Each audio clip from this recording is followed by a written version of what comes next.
אהלן, בוקר טוב. זה ממ"ד יביל שנבנה להרצליה, מידות חיצוניות 580 על 360.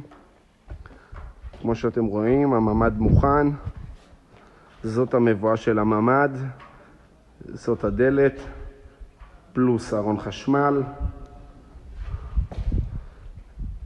כאן אנחנו נכנסים לממ"ד. מצד ימין שלנו יש שירותים מוכנים, הכל מגיע יחידה אחת.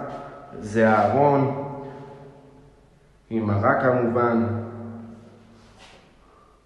כל הדוש, הכל מורכב, מוכן.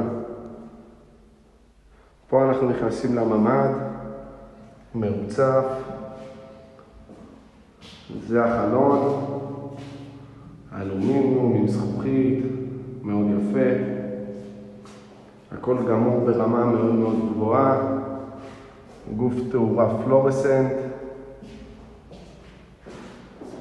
חדר גדול, מידות נטו 3 מטר על 3.30.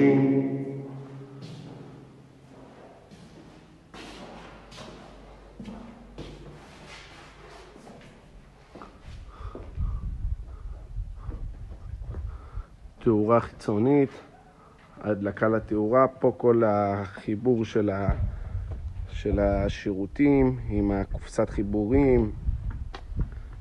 בקיצור, רמה מאוד גבוהה.